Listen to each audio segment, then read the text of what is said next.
Nokat on real time speak up. Assalamualaikum warahmatullahi wabarakatuh. Jumpa lagi dengan saya Dr. Potah, spesialis bedah isi kepala dari kanal Potah ya. Di edisi ini spesial sekali nih, kita ingin membahas tentang K3 atau keselamatan dan kesehatan kerja. Bersama kita sudah hadir ini Abang Anda, Nurdin SKM ya. Selamat malam Bang. Selamat malam juga Bung Potah. Oke, apakah Salam safety. Salam safety ya, harus safety terus ya. Ya. Apa kabarnya Bang? Alhamdulillah kabar baik. Kabar baik ya. Ya. Oke. Kita mau diskusi nih Bang tentang K3 ya. Karena masih banyak nih masyarakat Kota Sebul Salam yang tidak tahu tentang K3, penerapan K3 dan langkah-langkah yang harus diambil untuk mengantisipasi terjadinya kecelakaan kerja di tempat kerja. Kita mulai dulu deh ini dari profil Bang Nurdin sendiri ya. Bang Nurdin ini sebenarnya siapa sih dan profesinya apa sih? Baik, terima kasih kami ucapkan kepada Bung Potah yang telah mengundang kami Oke, sama-sama. untuk berbincang-bincang, saling sharing mengenai tentang K3 ini. Nah, sebelum lanjut ke pembahasan selanjutnya, terlebih dahulu saya mengenalkan diri terlebih dahulu. Halo, sahabat safety dimanapun Anda berada. Baik, nama saya Nurdin SKM. Kelahiran saya di Sigrun 15 Mei 1990, Kecamatan Sultan Daulat, Kota Sebul Salam. Oke. Bung Potah, waktu itu kita juga pernah mengikuti pelatihan, yaitu pertama kali di tahun 2016. Tahun 2016. Benar, mengikuti K3RS atau Hospital Safety di Hotel Cendra Dagen, Yogyakarta. Yogyakarta tahun 2016 ya. Ya. Selanjutnya pada waktu itu juga kita mengikuti pelatihan. Di situ kita mengikuti pembinaan dan norma-norma K3 di Gedung Wisma Presisi Jakarta. Lebih kurang 1 bulan Bung Potah. 1 bulan ya. Ya. Selanjutnya juga mengikuti pelatihan sistem manajemen keselamatan konstruksi. Tetapi ini secara fitkom Bung Potah. Oke. Karena di masa pandemi ini dilarang pemerintah berkerumunan. Oke. Jadi alhamdulillah mulai dari K3RS, ahli K3 umum, dan kesehatan, keselamatan bagian konstruksi. Bagian konstruksi. Jadi sudah cukup lengkap ya. Alhamdulillah, begitulah kira-kira Bung Potah. Oke, saya mau tanya dulu deh. Ini lencana apa sih itu yang dipakai Bang Nurdin? Karena ini teman-teman pada bingung ya. Siapa sih ini yang diundang kan gitu? Ya. Jadi Bung Potah, pada waktu itu kita mengikuti pelatihan di Jakarta, di Gedung Wisma Presisi. Alhamdulillah, Kementerian Ketenagakerjaan Republik Indonesia memberikan kepada saya pertama itu sertifikat, kemudian penunjukan seorang ahli K3. Seorang ahli K3. Dan memberikan kartu kewenangan. Kartu kewenangan. Ya, kartu kewenangan. Dan yang selanjutnya yang ditanyakan Bung Potah ini ada PIN. Yang bertuliskan keselamatan, kesehatan kerja, kemudian ini lencana bertuliskan ahli K3. Oke, di situ ada tulisan juga itu Bang, penegak ketentuan K3. Berarti kalau misalkan ada nih di seputaran Kota Sebul Salam, perusahaan atau tempat bekerja itu tidak menerapkan ketentuan K3, itu bisa disidak dong oleh Bang Nurdin ya? Ya, kalau di instansi lain ataupun perusahaan lain ya belum bisa saya untuk mensidaknya. Tetapi kalau di tempat saya bekerja di blok RSUD Kota Salam, bisa saya menindaklanjuti baik dari pekerjaannya, pembangunan ataupun hal lainnya yang tidak sesuai dengan ketentuan yang berlaku di Undang-Undang K3. Oke, ada undang-undangnya juga ya. Berarti Bang Nurdin bekerja di Rumah Sakit Umum Daerah Kota Sebul Salam ya? Benar sekali. Sebagai ahli K3 ya? Benar. Terus kalau misalkan ada nih karyawan ataupun karyawati yang baru masuk itu dilatih ya? Betul. Karena begini Bung Pota, setiap perusahaan itu wajib menerapkan SMK 3 dan wajib tenaga baru, baik tenaga baru maupun yang lama itu wajib dilatih Bung Pota. Karena kenapa? Kita tidak mengetahui nih kapan kita terjadinya kecelakaan. Karena dia tidak memandang siapa orangnya, di mana tempatnya Bung Pota, dan kapan waktunya kecelakaan itu datang. Maka dari itu lebih baik mencegah daripada mengobati. Oh. Begitu kira-kira sahabat safety. Oke. Kira-kira langkah-langkah apa saja yang perlu diambil ini oleh perusahaan ataupun kantor ya tempat kita bekerja untuk menerapkan SMK 3 ini, Bang Nurdin? Jadi perusahaan mengambil langkah yang pertama membentuk sistem tadi, sistem manajemen keselamatan kerja. Membentuk regu, baik dia regu pemadam, kemudian P3K, pertolongan pertama pada kecelakaan, Iya. kemudian regu evakuasi, dan selanjutnya bagian logistik. Nah, jadi itu dasarnya dulu Bung Pota. Itu dasarnya dulu. Dan setiap perusahaan atau tempat kerja harus menerapkan itu ya, Bang. Benar Nurdin? sekali. Karena di PP nomor 50 itu tahun 2012 itu Oke. sudah menjelaskan. Oke. Itu sudah menjelaskan. Iya. Oke. Dan ada dasar hukumnya, ada kekuatan hukumnya ya. Benar sekali. Bung Pota. Apabila tidak dituruti, tidak dikerjakan, itu ada konsekuensi berarti. Ada konsekuensinya, sanksi pidana, sanksi denda, kemudian sanksi administratif. Faktor penyebab kecelakaan kerja apa aja sih ini, Bang Nurdin?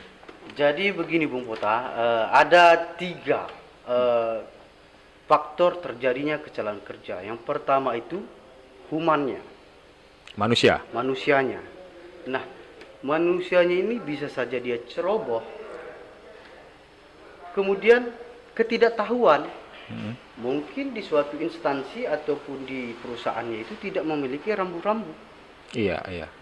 Nah, mungkin juga si pekerja ini tidak memakai alat pelindung diri, Iya. Tidak safety ya? tidak safety. Nah, maka dari itu perlulah pembinaan ataupun pelatihan tentang terkait mengenai keselamatan para pekerja tersebut. Oke, itu tadi yang pertama manusia. Yang kedua? Ya. Yang kedua ini lingkungan. Lingkungan. Lingkungan ini bagaimana? Apakah di situ ada kenyamanan? Lokasinya bagaimana? Kemudian di situ ada nggak dituliskan atau diberikan rambu-rambu awas ini lantai licin? Iya. Kemudian ada tegangan tinggi. Iya. Ini ada konslek, kira-kira seperti itu. Oke. Konslek listrik. Berarti yang kedua yaitu harus memperhatikan Lingkungan kerja. lingkungan kerja ya. Yang ketiga? Yang ketiga, yang pertama tadi manusianya, Manusia. kemudian Lingkungan. Ketiga itu alatnya. Alat yang digunakan. Alat yang digunakan itu udah sesuai tidak? Udah ada standarnya tidak? Udah dikalibrasi tidak? Jadi memang alat ini harus safety juga. Jadi ketika kita memakai alat itu harus safety. Harus safety. Karena ketika kita contohkan hal yang kecil saja, ketika kita naik sepeda motor Oke. dari rumah ke tempat kerja kita, apabila olinya tidak ada, kemudiannya kempes, bannya kempes, terus gasnya itu ya tali gasnya itu sedikit udah Longgar. udah longgar. Jadi maka perlulah kita melihat terlebih dahulu. Kira-kira begitu Bung Kota. Bagaimana ini Bang Nurdin? Bang Nurdin kan ini lahir dan bekerja di Kota Sebulu Salam ini ya. Benar. Bagaimana Bang Nurdin melihat kondisi Kota Sebulu Salam sekarang ini, terkhusus di bidang K3 ini sendiri, apakah sudah diterapkan secara baik atau belum? Nah, yang namanya kita masih kota muda, jadi mungkin memang masih tahap proses pembangunan, baik pembangunan infrastruktur maupun dari segi sumber daya manusianya. Oke. Terkait masalah hal itu, perlulah kita melakukan pembinaan ataupun pelatihan supaya mencegah terjadinya kecelakaan kerja ataupun penyakit akibat kerja. Kira-kira seperti itu, Bung Bota. Oke, kira-kira Bang Nurdin melihat kalau di Sebelum Salam ini yang sejenis tempat kerja apa saja nih yang paling berpotensi mengalami kecelakaan kerja? Nah, bisa saja di pabrik-pabrik karena di situ Pabrik kelapa sawit ya, pabrik karena kita kelapa di sini sawit. paling banyak pabrik kelapa sawit ya. Di situ kan minyak CPO-nya itu kan panas sekali tuh. Iya. Jadi apabila suatu perusahaan itu tidak memberikan APD kepada tenaga pekerjanya itu, maka berakibat fatal. Nah, selanjutnya kalau di rumah sakit di tempat saya bekerja, itu di bagian laboratorium, di bagian genset, di bagian apoteker, bagian bahan bahaya dan beracun. Jadi perlulah APD itu supaya melindungi para staf ataupun tenaga kerja yang bekerja di tempat itu. Oke, selain menjamin jiwa pekerja sendiri, juga menjaga produktivitas dari tempat pekerjaan itu, Bang Nurdin ya. Betul.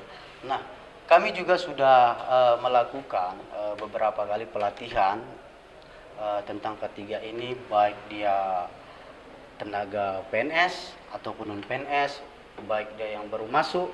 Nah, kami sudah lakukan berulang kali di rumah sakit tentang ketiga ini. Karena kenapa? Karena di PP 50 itu 2012 perusahaan diwajibkan untuk menerapkan sistem manajemen keselamatan kerja. Nah, di ayat 2 juga dijelaskan di situ bahwasannya paling sedikit 100 orang. Paling sedikit 100 100 orang. Apanya nih, Bang? 100 orang pekerja. 100 orang pekerja. Nah, di situ harus diterapkan. Kemudian di poin B tidak harus 100 orang. Namun lagi kita melihat tingkat potensi bahaya yang tinggi. Seperti mungkin seperti SPBU. Iya. Ya, dan tempat pekerja yang lain. Jadi itu wajib menerapkan sistem manajemen keselamatan dan kesehatan kerja ya. Iya, untuk betul. perusahaan yang mempekerjakan minimal 100 orang pekerja atau memiliki potensi bahaya yang cukup tinggi seperti SPBU ya. Benar. Oke. Jadi ini Bang Nurdin ini kan seorang ahli K3 nih. Udah beberapa kali melakukan pelatihan nih untuk karyawan baru di rumah sakit ya, tentang penerapan ataupun pencegahan K3 ini sendiri ya. Nah, kalau misalkan nih perusahaan-perusahaan lain yang di Sebelum Salam mengundang nih ya, mengajak Bang Nurdin ya untuk melakukan pembinaan, bersedia nggak? Insya Allah kita siap 24 jam demi kota Sebelum Salam yang kita cintai dan banggakan. Iya. Udah seperti janji caleg ya. 24 jam nggak dong? 24 jam.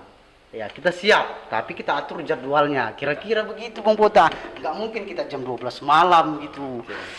Ini udah ada schedule nggak untuk pelatihan dan pembinaan ini? Alhamdulillah beberapa waktu yang lalu kita sudah via telepon pun sudah ada, jumpa langsung pun sama direkturnya sudah melakukan pelatihan kalau nggak salah di bulan 11. Di bulan 11 ini ya? Di Akbid Medika Persada. Di Akbid Medika Persada, Ya. insya Allah bulan 11. Insya Allah. Sudah mengabari Bang Nurdin ya, Benar untuk sekali. melakukan penerapan SMK 3 ya. Padahal itu bukan perusahaan loh, itu sekolah loh. Tapi kok menerapkan juga tentang SMK 3 ini. Itu gimana ceritanya, Bang? Jadi seperti ini, Bung Kota. Dia kan tidak mesti harus perusahaan, pemerintah. Kan kita tadi mengacu ke poin B. Memiliki potensi yang bahaya. Orang itu mempunyai lab. Lab itu berbahaya. Lab itu kalau berbahaya. tidak menggunakan APD ataupun tidak mengetahui, tidak terampil, maka bisa berakibat fatal juga, Bung Kota. Itu beresiko ya? Berisiko. Oke. Berarti di sekolah juga harus menerapkan SMK 3 ya, bagi sekolah yang memiliki lab ya, mengandung Betul. banyak bahan-bahan kimia. Iya, betul. Oke. Berarti Bang Nurdin bersedia nih kalau diundang ya, bahkan schedule udah ada bulan 11. Insya Allah. Mengenai ini budget. Wah, kalau mengenai budget ya sewajarnya saja lah, Bung Kota. Sewajarnya ya. Sewajarnya saja. Oke, disalamkan Kita- gitu aja ya, disalamkan bilang makasih gitu ya. program thank you gitu ya, proyek thank you. Jadi begini Bung Pota, Oke. kalau untuk Kota Salam Ah, kita tidak memandang materi Bung Pota. Bagaimana supaya kita ini berbagi ilmu, Oke. berbagi pengalaman. Tapi kan begini bang, saya potong bang ya. Ya. Bang Nurdin dulu mengikuti pelatihan itu tidak gratis dong. Benar sekali. Bahkan itu di Jogja, di Jakarta, itu pasti memerlukan biaya yang cukup banyak. Masa sih Bang Nurdin mau Ya. memberikan pelatihan secara gratis gitu aja?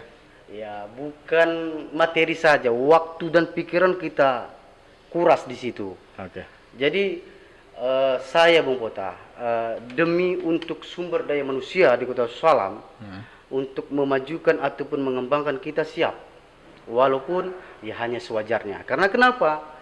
Ilmu yang kita sampaikan ini sebagai amal jariah ini, Bung Pota. Iya. Jadi tidak hanya materi mata yang kita pandang, tetapi marilah kita saling berbagi. Iya, Kira-kira begitu, ada Bung Pota. pertimbangan akhiratnya juga di Iya, sana. iya. Karena kita di dunia ini hanya sementara. Oke, Nah, siap. di akhirat siap. kita untuk selamanya. Siap.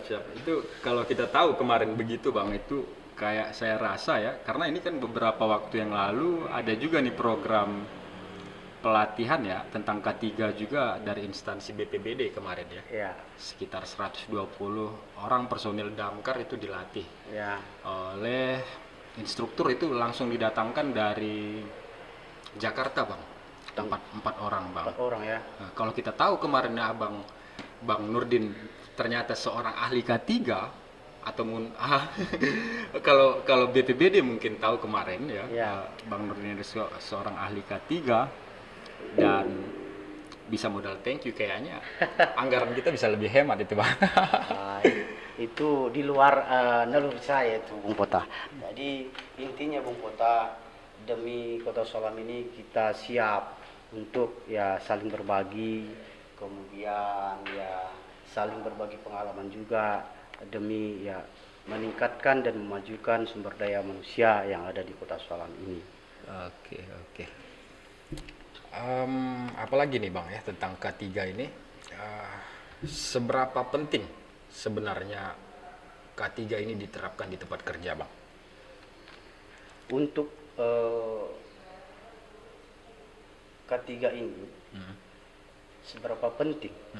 Jadi begini Bung Pota, karena kecelakaan tadi kita tidak tahu kapan, kemudian siapapun orangnya, kemudian di mana tempatnya, selanjutnya waktunya pun kita tidak tahu. Nah, maka dari itu kita harus terapkan, ya itu tadi, kita harus membuat suatu pelatihan, pembinaan, agar supaya staf ataupun karyawan yang ada di perusahaan ataupun instansi tersebut bekerja dengan maksimal, efisien dan produktif. Dan produktivitas, sehingga Jadi begini Bung Pota, kalau seandainya staf itu mempunyai keahlian, maka suatu instansi tersebut maju maju dan berkembang ya. maju dan berkembang.